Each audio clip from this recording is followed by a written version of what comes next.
Bienvenue dans cette vidéo, c'est Pascal de la chaîne e-commerce et web design sur Shopify. Aujourd'hui, je vais te montrer comment améliorer ta page de contact avec le thème Fastlane. J'ai trouvé pas mal d'ajouts qui sont très intéressants et je vais te montrer, voilà, en fonction des différents objectifs, comment tu peux personnaliser ta page contact. Allez, c'est parti. Donc, je vais le faire en live sur le site de démonstration Touchapinou. Ça, c'est un petit peu l'ancienne version de la page contact telle que je l'utilisais jusqu'à présent et je vais te montrer comment je peux l'améliorer petit à petit. Je te transmettrai un code HTML à la fin pour que tu puisses toi directement copier-coller tous ces réglages sans te poser plus de questions. Donc là, tu vois que j'utilisais déjà la petite sidebar, j'aimais bien, sinon je trouvais que c'était un petit peu vide. Là, j'avais le champ de RGPD. Donc voilà, on va changer un petit peu tout ça. Donc je me rends dans l'éditeur de Fastlane et je me rends en section Contact Page, c'est tout en bas ici. Et donc là ici, je vais faire déjà plusieurs choses. Là, je vais mettre un petit strong sur le contact.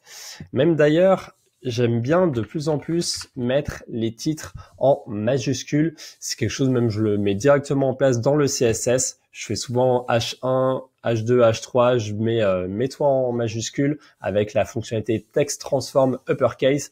Je trouve, voilà, ça permet un petit peu plus de lisibilité.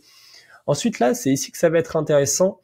Là, je mettais cette petite phrase qui est sympa, mais là, rappelez-vous, on va se mettre dans un contexte de e-commerce, bien évidemment. Quelles sont les raisons qui vont pousser les clients, les prospects à vous contacter? Souvent, ça va être à cause du délai de livraison et ils vont se demander où est mon colis. Malgré le fait de mettre la page de tracking Elite directement dans le header, ça va arriver. C'est-à-dire les gens, ils vont être patients, ils vont peut-être attendre 10, 12, peut-être 14 jours, mais au bout d'un moment, s'ils commencent à voir que le produit affiche un retard sur tracking Elite et que ça arrive toujours pas, ils vont commencer par demander. Ils vont peut-être demander même des fois très correctement. Moi, ça m'arrive, ça me met pas spécialement plus la pression que ça. Ils sont très très polis, très courtois, mais ils vont finir par contacter. Du coup, là, l'objectif, ça va être un petit peu de les rassurer à nouveau et d'éviter une demande. Donc, en fait, je vais leur rappeler deux choses ici. Je vais leur dire, avant de nous contacter, si vous avez déjà passé une commande sur notre boutique, eh ben, vous pouvez suivre votre commande sur cette page-là. Donc, je vais mettre un lien là directement ici pour les rediriger. Et également, s'ils ont une question un petit peu basique finalement qui aurait trouvé sa réponse dans la foire aux questions, eh bien, je vais les rediriger vers la foire aux questions. Donc la foire en question, c'est le sujet d'une précédente vidéo. Je vous avais déjà un petit peu montré quel type de questions on pouvait poser. D'ailleurs, vous pouvez vous référer un petit peu à ce que j'avais fait sur cette page de Touchapinou. Vous voyez que j'ai pas mal de questions. J'en ai à peu près une vingtaine. J'ai vraiment trié par catégorie, sécurité du site, la livraison, le suivi de commande, etc., etc. Et normalement, avec toutes ces questions, c'est possible de trouver la réponse à la majorité des questions que l'on vous pose d'habitude. Donc voilà, là, la stratégie, ça va vraiment être de rediriger les personnes vers les deux pages en fonction. Et ensuite dire, si vous n'êtes dans aucun des deux cas, s'il vous plaît, posez-nous votre question et nous nous ferons un plaisir de vous répondre dans les meilleurs délais. Donc voilà, c'est juste ça. Et donc ce code, hop, je vous le mets ici. Alors je le mets en format HTML parce que j'ai l'habitude, ça me permet un petit peu plus de personnalisation au niveau de l'affichage de l'apparence du texte. Après, vous pouvez tout à fait écrire en toutes lettres si ça vous va. En tout cas, je vous transmets ce code qui est juste ici. Donc alors déjà, il y a une section div où je vais aligner le texte à gauche puisque j'aime pas trop le fait que ce soit centré. Ça marche bien quand vous avez qu'une seule ligne et que ça fait un petit peu un effet de sous-titre, mais ça marche pas bien quand vous en avez plusieurs. Et là, du coup, voilà, vous avez le lien avec un petit title sur le lien lors du survol, découvrir la FAQ. Vous pouvez même mettre des petits points ici, là, comme ça, pour avoir une meilleure lisibilité.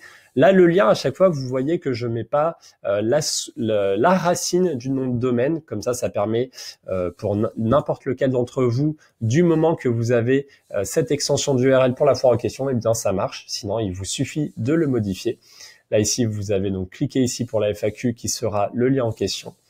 Et là, la deuxième ligne, ce sera si vous avez reçu votre numéro de suivi par mail. Là, j'amène à nouveau sur la page de suivi de commande Donc là, idem, vous changez l'extension si vous l'avez customisé. Sinon, c'est l'URL par défaut de Tracking Edit. Donc, je vais copier-coller ça tout de suite. Voilà. Et on va voir donc ce que ça donne.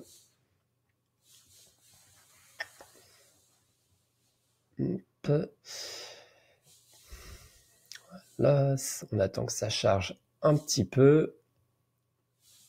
Voilà, ça donne quelque chose comme ça. Donc là, vous voyez, les liens apparaissent directement. J'ai intégré le style pour souligner le lien directement ici.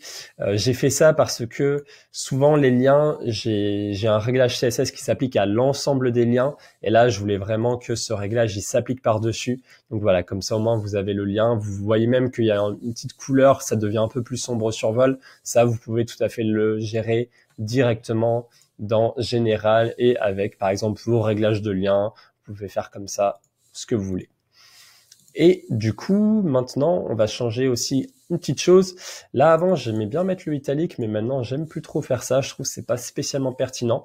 Donc, je vais tout simplement remettre un titre un petit peu plus classique. Donc là, je vais mettre, hop, voilà, c'est ici. Donc là, je vais juste enlever le font style italique que j'avais mis. Voilà. Voilà, donc ça correspond à ça. J'ai juste enlevé le petit réglage de CSS ici. Et là, ce que j'aime bien mettre, en général, avant, je mettais un petit peu un numéro de téléphone un peu en mode fake, un peu 0800 pour rassurer le prospect. Maintenant, je prends même plus la peine de faire ça et je mets bientôt disponible. Comme ça, encore une fois, la personne dit OK, il y aura un numéro de téléphone, c'est pas encore disponible, mais pas de problème. Alors là, ici, sur l'email, vous pouvez effectivement écrire l'email du shop. Alors, c'est un petit peu contradictoire parce que normalement, quand vous utilisez un formulaire, le but, c'est justement de cacher votre adresse mail et souvent, ça peut être une stratégie. Ça veut dire notamment, seulement les clients ont accès au véritable email et les autres, ils passent par le formulaire. Par ailleurs, Shopify n'a pas de fonctionnalité d'anti-spam et c'est vrai que parfois mettre directement votre adresse mail ici ou dans le footer d'ailleurs, ça peut entraîner des spams. Donc ça vous pouvez évidemment les limiter. Là par exemple sur OVH sur le service sur lequel j'ai mon adresse mail, j'ai mis en place des filtres anti-spam. Cette adresse se redirige vers mon adresse Gmail. J'ai mis également en place des filtres anti-spam à ce niveau, mais ça m'arrive tout de même que certains mails passent ces deux filtres et arrivent tout de même dans ma boîte mail. Donc ça, c'est vrai que c'est dommage. Shopify n'a pas forcément de possibilités aussi développées que sur WordPress. Donc éventuellement, si c'est votre cas, vous pouvez gérer ça autrement en mettant deux crochets et vous mettez un contact @touchapinou.com. Voilà, comme ça, les clients humains, du coup, ils vont comprendre que votre adresse est avec un arrobase ici et les spammers, ça ne va pas les perturber. Donc, vous pouvez faire également ceci dans le footer. L'idée, c'est vraiment que les deux champs ici soient cohérents avec ce que vous avez ici. Voilà. Et ensuite, ce que j'aime bien faire pour finir, c'est d'ajouter un menu ici. Parce qu'encore une fois, quelqu'un qui souhaite vous contacter, il est peut-être un petit peu perdu. S'il a vu la FAQ, s'il a vu le suivi de livraison, mais qu'il veut quand même vous contacter, c'est peut-être qu'il veut des infos et peut-être il n'a pas vu le footer, peut-être que votre menu était pas assez clair. Du coup, ce qui peut être intéressant, c'est de remettre un menu juste ici pour le rediriger vers les principales pages de votre site, tout simplement. Donc moi, ce que j'aime bien faire ici, c'est tout simplement recopier le menu que j'ai écrit ici.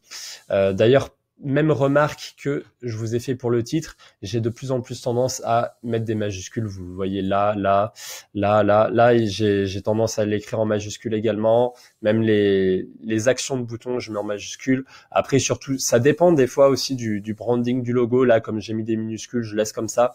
Mais voilà, sachez-le. Donc ici, je vous remonte le fichier. Là, ici, je vais intégrer directement ce menu. Hop, et ça va se faire juste ici, si je me souviens bien, c'est directement, voilà, normalement là, c'est un espace où vous écrivez votre adresse physique. moi je trouve que c'est pas spécialement pertinent de le faire dans un cadre d'e-commerce, surtout que bon voilà, si c'est votre adresse personnelle, c'est jamais spécialement intéressant. Mais donc voilà, là je l'ai fait juste ici. Et d'ailleurs, alors là, étant donné que j'ajoute ce champ-là, il y a ce champ-là qui prend la main. Du coup, là, vous voyez que par défaut, vous avez un champ de consultation de la foire aux questions. Donc, étant donné que là, moi, je l'ai ajouté ici, je vais tout simplement supprimer ce champ. Et là, vous allez voir, il y a quand même une petite astuce aussi de SEO.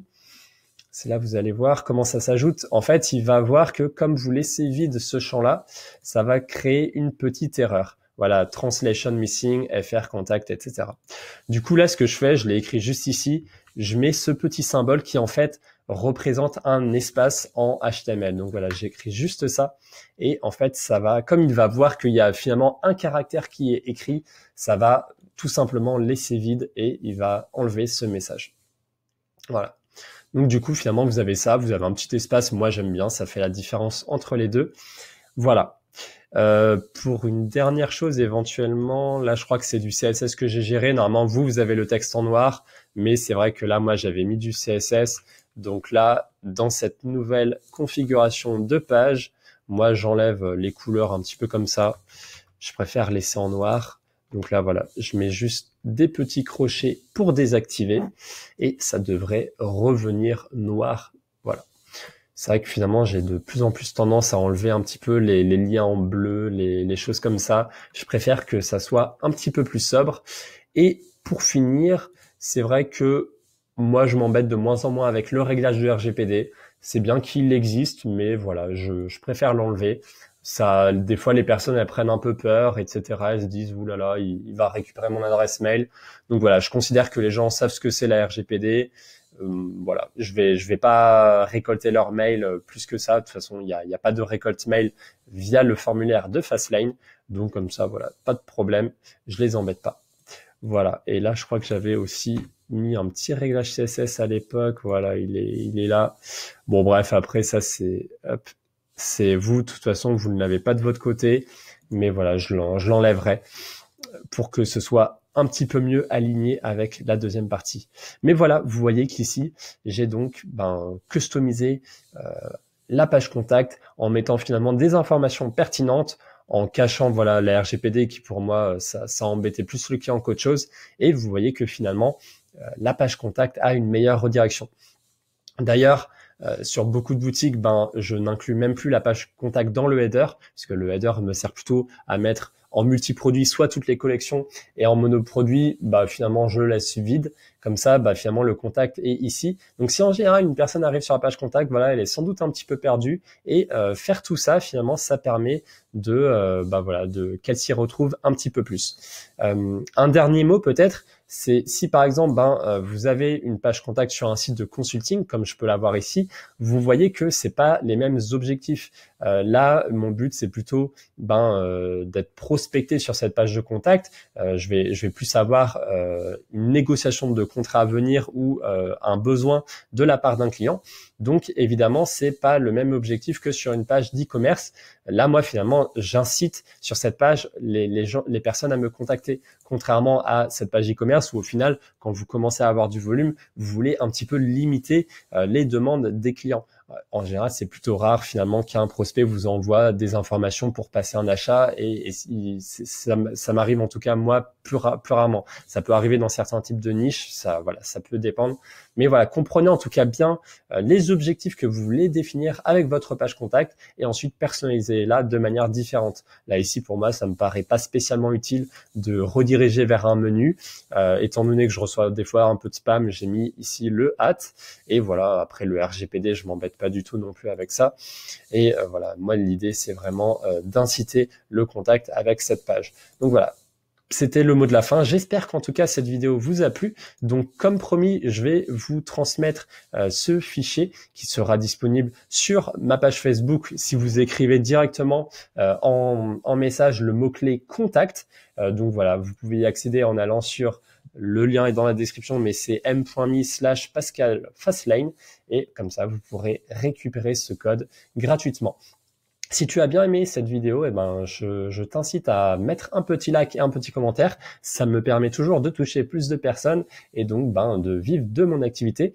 J'ai remarqué que nous venons d'atteindre les 300 abonnés sur la chaîne. Donc, je vous remercie pour la confiance que vous me témoignez. Voilà, ça fait toujours plaisir de voir que le contenu vous plaît, que vous aimez toujours les astuces que je vous transmets. Donc voilà, vraiment continuez à partager. Plus je vois qu'il y a d'échanges, plus je serai amené à vous transmettre du contenu. Enfin, le petit mot de la fin, si tu es actuellement en phase de création de boutique ou si tu cherches un petit peu à la refondre pour améliorer tes conversions, eh bien, tu peux te rendre sur la page d'accueil de mon site pascaldegu.com et souscrire à un audit stratégique. C'est gratuit, c'est sans engagement et pendant 20 à 25 minutes, je vais passer du temps sur ta boutique pour te montrer un petit peu tout ce que tu peux améliorer, soit du point de vue de ta stratégie e-commerce, notamment en ajoutant des upsells, des bundles pour augmenter ton panier d'achat moyen, soit d'améliorer le pricing de ton offre qui ne correspond pas à ton marketing actuel, soit un petit peu de te mettre dans une stratégie de branding pour augmenter la valeur perçue. Bref, il y a plein de choses à dire. Ça peut être également de la configuration Fastlane de base. Mais voilà, je vais vraiment faire quelque chose de personnalisé pour répondre à ton besoin. Donc voilà, il y a beaucoup de personnes qui en ont déjà bénéficié et qui ont été ravis. Ça leur a permis d'améliorer leur conversion. Donc si tu es intéressé, voilà, réserve l'audit stratégique aujourd'hui et tu le recevras dans les jours à venir dès que j'ai obtenu l'autorisation d'accès sur ta boutique pour que je puisse voir un petit peu tout le contenu et te conseiller au mieux. C'était Pascal de la chaîne e-commerce et web design sur Shopify. À la prochaine.